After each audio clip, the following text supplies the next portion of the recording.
That is a bad intro. My name is Shane, and this is a brief summary of the Hitchhiker's Guide to the Galaxy. In the desperate confusion you're going through right now, you're thinking to yourself, Hitchhiker's Guide to the what now? That's a reasonably valid question, and I shall do my best to answer it. So the Hitchhiker's Guide to the Galaxy was originally created by Douglas Adams in the late 70s as a comedic radio show. Since then, due to its popularity and hilarity, it has regenerated into a number of other forms. These include a TV show, a 6-book trilogy, a movie, another radio show, and a towel. Most of these focuses around Arthur Dent, the last human after his planet is destroyed by a terribly bureaucratic alien race. So the story. The story begins with an introduction, which introduces the guide, which is a collaboration of information put together by researchers and is essentially the 70s version of Wikipedia, except on a more galactic scale. It doesn't really focus about the guide so much, as the guide's just sort of there. It focuses more on Arthur Dent. Arthur Dent is our window into the galaxy. He's a human man who woke up to find a bulldozer outside his window. He protests the idea of the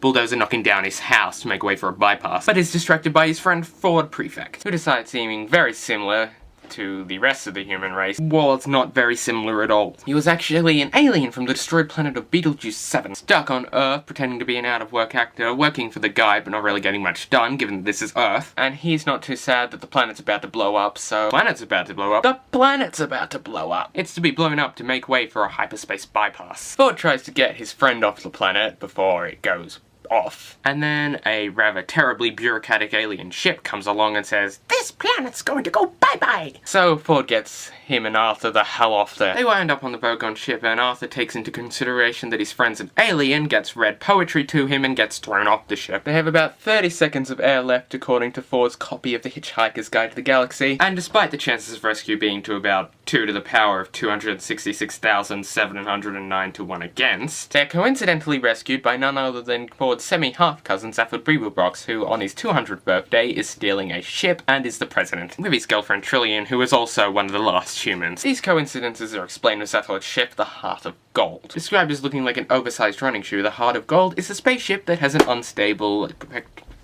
improbability drive. I'm gonna keep that in. That allows extraordinary coincidences to happen. These four are then put to their limits in Zaphod's extremely pointless and extremely unexplained quest to find the meaning of life. I'm not saying anything else about the plot, so go read it yourself, you lazy bastards. Although the meaning of life is 42. The thing I find so amazing and interesting about the Hitchhiker's Guide to the Galaxy is the way it's so cleverly and sarcastically and ironically written. How it's used to make fun of society in a blow-up Earth kind of way.